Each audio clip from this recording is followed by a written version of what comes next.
Blood group system. ABO blood group system जो है 1901 में कार्ल लैंडस्टाइनर वो साइंसदान था जिसने एबीओ ब्लड ग्रुप सिस्टम को सबसे पहले जो है वो डिस्कवर किया। कार्ल लैंडस्टाइनर के मुताबिक ये जो सिस्टम है एबीओ ब्लड ग्रुप सिस्टम, ये एबीओ ब्लड ग्रुप सिस्टम जो है इसमें 4 टाइप की फिनोटाइप्स पाई जाती हैं। मतलब कि ABO blood group system, this system consist of 4 phenotypes. इसमें 4 टाइप की फिनोटाइप्स पाई जाती हैं और वो चारों फिनोटाइप्स जो हैं वो एक दूसरे से टोटली डिफरेंट हैं। अब किस बिना पर डिफरेंट है? That are distinct from each other, जो कि एक दूसरे से बिल्कुल डिफरेंट है। किस बिना पर डिफरेंट है, किस बेस पर जो है वो डिफरेंट है? On the basis of antigen on red blood cells. Actually Karl Landsteiner जो थे वो लेबोरेटरी में कुछ एक्सपेरिमेंट्स कर रहे थे ब्लड सेल्स पर, कि उन्होंने देखा कि जो रेड ब्लड सेल्स होती हैं, रेड ब्लड सेल्स पर खास किस्म की प्रोटीन्स पाई जाती हैं, डेट आर कॉल्ड एंटीजीन्स। अब उन रेड ब्लड सेल्स पर मौजूद उन एंटीजीन्स को बेस बनाकर कार्ल लैंडस्टाइनर ने एबीओ ब्लड ग्रुप सिस्टम जो है वो मुतारिफ करवाया, जिसके मुताबिक ये जो सिस्टम है इसमें 4 फिनोटाइप्स जो हैं वो पाई जाती हैं। अब वो 4 फिनोटाइप्स कौन कौन सी हैं? ए है, बी है, ए बी है और ओ है। अब ये चारों जो फिनोटाइप्स हैं ब्लड ग्रुप्स जिनको हम कह सकते हैं, ये चारों एक दूसरे से डिफरेंट हैं। अब किस बिना पर डिफरेंट हैं? रेड ब्लड सेल्स पर मौजूद एंटीजीन्स की बिना पर। मिसाल के तौर पर अगर किसी शख्स के रेड ब्लड सेल्स पर ए एंटीजीन मौजूद है तो उस शख्स का ब्लड ग्रुप ए होगा, उसकी फिनोटाइप जो है वो ए होगी। इसी तरह अगर किसी शख्स के रेड ब्लड सेल्स पर बी एंटीजीन मौजूद है तो उसमें उस शख्स का ब्लड ग्रुप, उसकी फिनोटाइप बी होगी। इसी तरह अगर एंटीजीन पर ए और बी दोनों एंटीजीन्स मौजूद हैं, ए और बी दोनों एंटीजीन्स अगर रेड ब्लड सेल पर मौजूद हैं तो उस शख्स का ब्लड ग्रुप, उसकी जो फिनोटाइप होगी वो ए बी होगी। और अगर किसी शख्स अगर रेड ब्लड सेल्स पर कोई एंटीजन नहीं पाई जाती या मौजूद नहीं है तो उस शख्स की जो फिनोटाइप होगी या जो उसका ब्लड ग्रुप होगा वो ओ होगा। तो यूं ये जो एबीओ ब्लड ग्रुप सिस्टम है जिसे कार्ल लैंडस्टाइनर ने सबसे पहले जो है वो डिस्कवर किया था, ये जो एबीओ ब्लड ग्रुप सिस्टम है ये 4 फिनोटाइप्स पर ए बी और ओ, इन 4 फिनोटाइप्स पर मुश्तमिल होता है जो कि एक दूसरे से टोटली डिफरेंट हैं, डिस्टिंक्ट हैं, डिफरेंट हैं। किस बिना पर? On the basis of antigens, type of antigens present on the red blood cells. के रेड ब्लड सेल्स पर जिस किस्म की एंटीजन मौजूद होगी उसके मुताबिक ही उस शख्स का ब्लड ग्रुप जो है वो होगा। जैसा कि हमने देखा अगर रेड ब्लड सेल्स पर एंटीजन ए मौजूद है तो उस शख्स का ब्लड ग्रुप ए होगा। अगर रेड ब्लड सेल्स पर एंटीजन बी मौजूद है तो उस शख्स का ब्लड ग्रुप बी होगा। अगर रेड ब्लड सेल्स पर दोनों एंटीजीन्स ए और बी दोनों मौजूद हैं तो उस शख्स का ब्लड ग्रुप ए बी होगा। और अगर रेड ब्लड सेल्स पर कोई एंटीजीन नहीं है तो उस शख्स का ब्लड ग्रुप जो है वो ओ होगा। अब कार्ल लैंडस्टाइनर ने ये तो बता दिया कि एक इंसान जो है, ह्यूमन बीइंग्स जो हैं, इंसान में जो है वो 4 टाइप की फिनोटाइप्स, ब्लड ग्रुप्स जो हैं वो पाए जाते हैं on the basis of type of antigen present on the red blood cell. लेकिन कार्ल लैंडस्टाइनर ये नहीं बता सके कि वो रेड ब्लड सेल पर वो जो एंटीजन है, जो कि ए हो सकती है, बी हो सकती है, दोनों भी हो सकती हैं, ये एंटीजन बॉडी के अंदर वो कौन सी ऐसी चीज है, वो कौन सा ऐसा फैक्टर है जो रेड ब्लड सेल पर मौजूद उस एंटीजन को कंट्रोल करता है। तो ये बहरहाल कार्ल लैंडस्टाइनर जो हैं वो नहीं बता सके, लेकिन 1925 में बर्नस्टाइन नामी साइंसदान ने पहली मर्तबा इस सिस्टम को जीनेटिक लेवल पर जो है वो एक्सप्लेन किया। 1925 में बर्नस्टाइन ने इस सिस्टम को, ABO ब्लड ग्रुप सिस्टम को पहली बार जेनेटिकली जो है वो स्टडी किया। बर्नस्टाइन के मुताबिक जो ABO ब्लड ग्रुप सिस्टम होता है, जो कि एंटीजीन्स की बुनियाद पर की बेस पर बनाया गया है, ये जो एंटीजीन्स होती हैं इनको बनाने के लिए एक जीन होता है, that is called gene I. के रेड ब्लड सेल्स पर जो एंटीजीन्स मौजूद होती हैं, उन एंटीजीन्स को बॉडी में एक जीन कंट्रोल करता है जिसे जीन आई का नाम दिया गया है। अब ये जीन आई, जीन्स आप जानते हैं क्रोमोसोम्स पर मौजूद होते हैं, तो ये जीन आई जो है बर्नस्टाइन के मुताबिक ये जो जीन आई है ये बॉडी में सेल्स में क्रोमोसोम नंबर 9 पर जो है वो मौजूद होता है। क्रोमोसोम नंबर 9 पर एक जीन मौजूद होता है, जीन आई, जो कि रेड ब्लड सेल्स के ऊपर मखसूस एंटीजीन्स को बनाता है, जिसके मुताबिक ब्लड ग्रुप्स जो हैं वो वजूद में आते हैं और यूं ये सिस्टम जो है वो बनता है जिसे हम ABO ब्लड ग्रुप सिस्टम कहते हैं।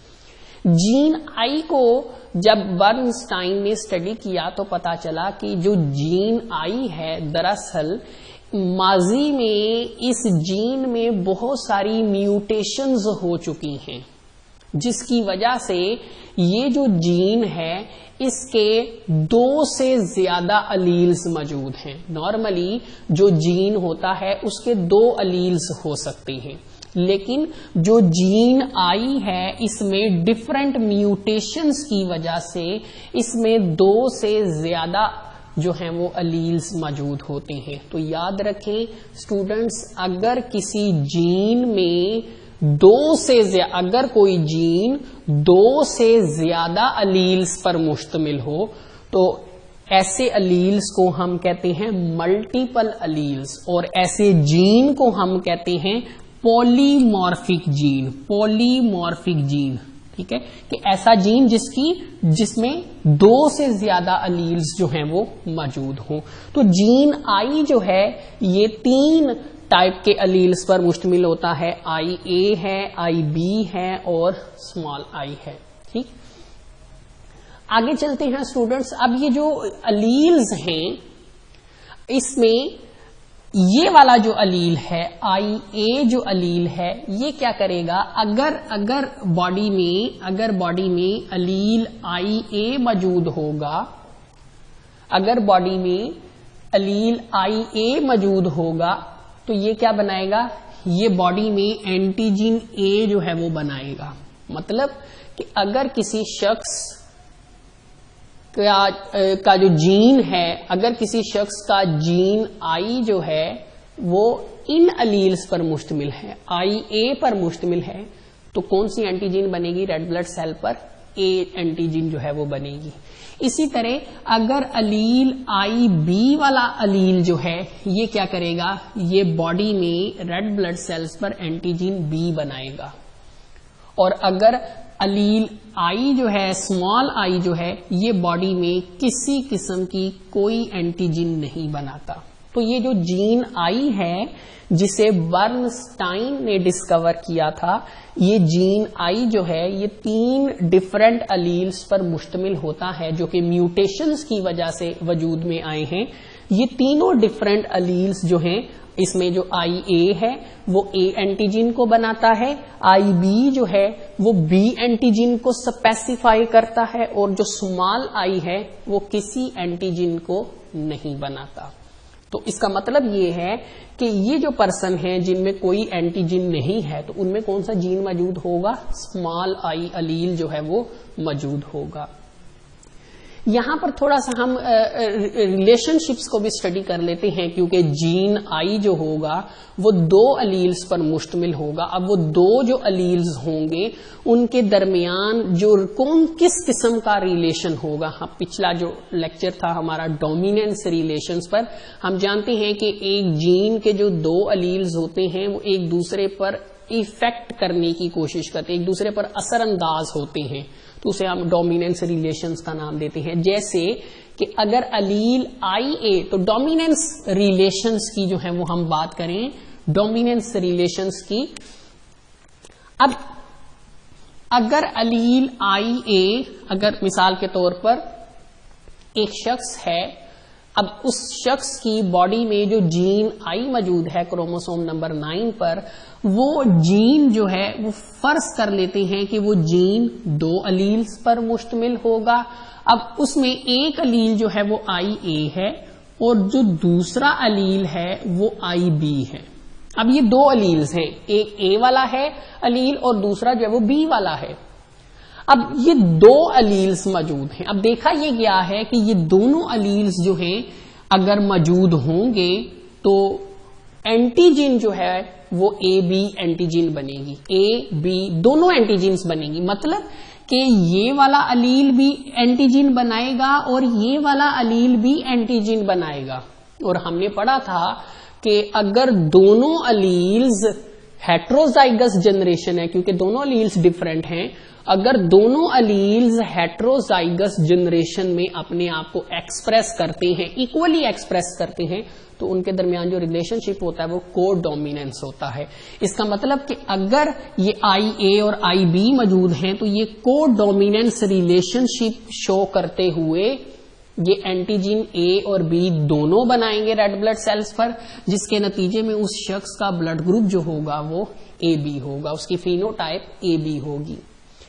इसी तरह जो स्मॉल अलील है, स्मॉल कैपिटल से जो अलील शो किया जाता है, ये बेसिकली रिसेसिव है। और नॉर्मली हम जानते हैं कि जो डोमिनेंट अलील होता है उसे हम कैपिटल से शो करते हैं, कैपिटल लेटर से शो करते हैं, और जो रिसेसिव अलील होता है जो कि अपने इफेक्ट को जो है वो एक्सप्रेस नहीं कर पाता नॉर्मली, वो स्मॉल आई जो है वो उसको हम स्मॉल लेटर से शो करते हैं। तो अब स्मॉल आई जो है चूंकि ये एक रिसेसिव अलील है, लिहाजा ये किसी किस्म की कोई एंटीजीन स्पेसिफाई नहीं करता। लिहाजा दूसरी तरफ तीसरी तरफ हमारे पास ऐसे ह्यूमन बींग्स आ जाते हैं जिनमें हो सकता है कि ये कॉम्बिनेशन मौजूद हो, आई ए और आई, दो अलील्स हैं, होमोजाइगस जनरेशन है, तो ये दोनों ही क्या शो करेंगे, अल्टीमेटली दोनों ए एंटीजीन बनाएंगे, तो उस शख्स का ब्लड ग्रुप जो होगा वो ए होगा। लेकिन इसी के बरअक्स अगर हेट्रोजाइगस जनरेशन है, जिसमें आप देख सकते हैं एक तो अलील मौजूद है आई ए, लेकिन दूसरा जो है वो स्मॉल है, स्मॉल आई मौजूद है, स्मॉल अलील मौजूद। अब चूंकि हमने ऊपर पढ़ा कि अलील आई जो है ये रिसेसिव होता है, अब ये रिसेसिव है तो ये अल्टीमेटली जो है ये तो कोई एंटीजीन भी नहीं बनाएगा। अब ये डोमिनेंट अलील है तो ये तो अपने आप को एक्सप्रेस कर देगा, तो इस केस में भी एंटीजीन ए जो है वो बनेगी, लिहाजा ब्लड ग्रुप ए होगा। सिमिलरली जो हमारे पास नेक्स्ट जो केस है उसमें दो अलील्स हैं आई बी और आई बी, तो अल्टीमेटली दोनों जो हैं वो डोमिनेंट हैं, दोनों जो हैं वो क्या करेंगे, एंटीजीन बी बनाएंगे, जिसके नतीजे में उस शख्स का ब्लड ग्रुप, उसकी जो फिनोटाइप होगी वो बी होगी। अगर हेट्रोजाइगस जनरेशन है कि मतलब कि एक अलील जो है वो आई बी है ए और दूसरा जो है वो रिसेसिव है, तो रिसेसिव तो अपने आप को शो नहीं कर पाएगा, लेकिन ये जो डोमिनेंट अलील है आई बी, जो कि हमने ऊपर पढ़ा था कि ये एंटीजीन बी को बनाता है, ये एंटीजीन बी बना देगा रेड ब्लड सेल्स पर और उस शख्स का ब्लड ग्रुप जो है वो बी बन जाएगा। तो इस तरीके से, तो इसका मतलब कि वो शख्स जिसका ब्लड ग्रुप बी होता है उसमें जो जीन आई है या तो वो इस फॉर्म में होगा या वो इस फॉर्म में होगा। वो शख्स जिसका ब्लड ग्रुप ए है उसमें जो जीन आई जो क्रोमोसोम नंबर 9 पर मौजूद है वो या तो इन अलील्स पर मुश्तमिल होगा, होमोजाइगस हैं, और यहाँ अगर हेटेरोजाइगस फॉर्म में है तो ये कॉम्बिनेशन हो सकता है। और वो शख्स जिसमें कोई एंटीजन नहीं बनती और उस शख्स का ब्लड ग्रुप O होता है तो उसमें जो अलील्स होंगे वो होमोजाइगस रिसेसिव होंगे, क्योंकि दोनों अपने आप को एक्सप्रेस नहीं कर सकेंगे और कोई एंटीजन नहीं बनेगी, लिहाजा ब्लड ग्रुप जो है वो यहां पर ब्लड ग्रुप जो है वो O जो है वो डेवलप होगा। और वो शख्स जिसमें IA और IB ये वाला कॉम्बिनेशन मौजूद होगा, मतलब कि ये अगर जीनोटाइप होगी तो फिनोटाइप उसके मुताबिक क्या होगी, डेट इज A और B। अब क्वेश्चन तो हमें पता चला कि एक शख्स में जो ब्लड ग्रुप्स होते हैं वो किस बिना पर बनते हैं या किस बिना पर किस चीज पर बेस करते हैं, ऑन एंटीजीन्स जो कि रेड ब्लड सेल्स के ऊपर मौजूद होती हैं। और रेड ब्लड सेल्स के ऊपर वो जो एंटीजेंस मौजूद होती हैं उनको एक जीन कंट्रोल करता है, जीन I जो क्रोमोसोम नंबर 9 पर मौजूद होता है। अब जीन I जो है वो 2 अलील्स पर मुश्तमिल होगा, अगर तो ये अलील्स होंगे तो ये ब्लड ग्रुप उसके मुताबिक एंटीजन बनेगी और ब्लड ग्रुप जो है वो डेवलप होंगे। अब देखना ये है कि वो जो जीन I जो है वो जिन अलील्स पर मुश्तमिल होता है, ये अलील्स जो होते हैं ये अपने आप को कब एक्सप्रेस करते हैं। ये अलील्स, क्वेश्चन ये है कि जीन I के जो अलील्स हैं वो कब एंटीजन जो है वो बनाते हैं रेड ब्लड सेल्स के ऊपर। तो बिफोर बर्थ, ड्यूरिंग डेवलपमेंट, जब एक ऑर्गेनिज्म जो है वो भी डेवलपमेंट स्टेज में होता है विद इन मदर बॉडी, जब उसकी डेवलपमेंट हो रही होती है, जब वो एम्ब्रियोनिक लेवल पर होता है, बिफोर बर्थ जो है वो उस बच्चे की बॉडी के अंदर जो है ये अलील्स अपने आप को एक्सप्रेस करना शुरू कर देते हैं। तो एम्ब्रियोनिक लेवल से ही अलील्स जो हैं वो अपने आप को एक्सप्रेस करना शुरू कर देते हैं और बर्थ के बाद अप टू डेथ ताउमर जो हैं ये अलील्स अपने आप को इसी तरह एक्सप्रेस करते रहते हैं। लिहाजा ब्लड ग्रुप में कभी भी कोई चेंज नहीं आता। ये नहीं हो सकता कि बर्थ के वक्त जो है वो ब्लड ग्रुप A था तो Aahista Aahista blood group B हो गया, ऐसा नहीं हो सकता। ब्लड ग्रुप कभी भी चेंज नहीं होता। ये अक्सर स्टूडेंट्स क्वेश्चन बोर्ड में पूछा जाता है, why blood group does not change through out life, कि एक शख्स की लाइफ में पूरी जिंदगी में ब्लड ग्रुप क्यों चेंज नहीं होता। उसकी वजह ये होती है क्योंकि ये जो ब्लड ग्रुप्स होते हैं इनको कौन कंट्रोल करते हैं, अलील्स कंट्रोल कर रहे होते हैं, जीन I के अलील्स कंट्रोल कर रहे होते हैं। तो वो कहता है ये जो ब्लड ग्रुप अलील्स होते हैं they start their expression at embryonic stage and keep on expressing themselves till death. उसकी वजह ये है कि ये जो ब्लड ग्रुप के जो अलील्स होते हैं ये एम्ब्रियोनिक लेवल से ही अपने आप को एक्सप्रेस करना शुरू कर देते हैं एंटीजेंस की सूरत में और अप टू डेथ अपने आप को इसी तरह एक्सप्रेस करते रहते हैं। लिहाजा ब्लड ग्रुप जो है वो कभी भी चेंज नहीं हो सकता। अच्छा, यहां पर स्टूडेंट्स एक और चीज है कि ब्लड ग्रुप जो है हमने पढ़ा कि वो एंटीजेंस की बेस पर ब्लड ग्रुप जो है वो बनते हैं। ब्लड में एंटीजन रेड ब्लड सेल्स पर पाई जाती है। अच्छा स्टूडेंट्स, ब्लड में एंटीजेंस के अगेंस्ट एक और प्रोटीन भी मौजूद होती है जिसे हम एंटीबॉडी का नाम देते हैं। Antibodies are very important for any living organism. तो इम्यून सिस्टम में भी इनका बड़ा अहम रोल होता है। तो एंटीबॉडीज जो होती हैं ये भी ब्लड में मौजूद होती है और इनका एंटीजेंस के साथ बड़ा गहरा रिलेशनशिप होता है। वैसे हम बात कर रहे हैं ABO ब्लड ग्रुप सिस्टम की, तो देखा ये गया है कि ब्लड ग्रुप में जो एंटीजेंस होती हैं, एक शख्स के ब्लड ग्रुप में जो एंटीजन मौजूद होगी उसी ब्लड में उस एंटीजन के अगेंस्ट उसके मुताबिक एंटीबॉडी भी मौजूद होगी, उसके ओपोजिट एंटीबॉडी होगी। क्योंकि एंटीबॉडी से एंटीजन और एंटीबॉडी सेम नहीं होनी चाहिए, क्योंकि अगर एंटीजन और एंटीबॉडी सेम होगी, स्टूडेंट्स अक्सर ये क्वेश्चन पूछते हैं कि ब्लड में एंटीबॉडी ओपोजिट क्यों होती है।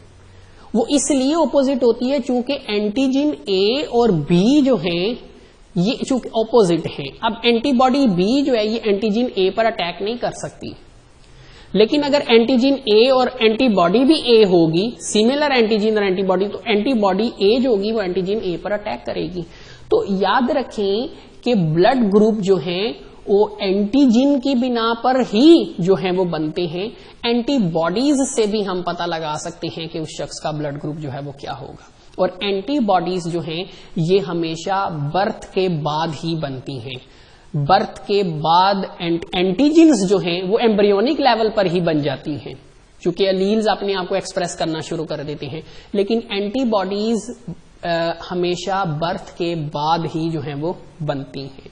ठीक, जैसा कि आप यहाँ पे देख सकते हैं, ये एक टेबल दिया गया है जिसमें अंडरस्टैंड करना बहुत आसान है कि जैसे अगर एक शख्स के ब्लड में एंटीजन ए मौजूद है तो एंटीबॉडी कौन सी मौजूद होगी? बी मौजूद होगी। अगर एंटीजन बी मौजूद है ब्लड में तो उस शख्स में एंटीबॉडी कौन सी होगी? ब्लड में ए होगी। तो अब आप देखें एंटीजन के अगेंस्ट ऑपोजिट एंटीबॉडीज मौजूद है। यहां पर एंटीजन दोनों मौजूद हैं तो ऑपोजिट एंटीबॉडी कोई नहीं है।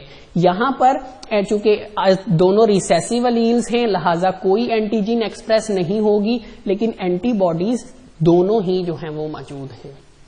तो एंटीजन आप देखिए, एंटीबॉडीज जो हैं ब्लड के अंदर, ये ब्लड के सीरम में पाई जाती हैं। सीरम प्लाज्मा का एक पार्ट है।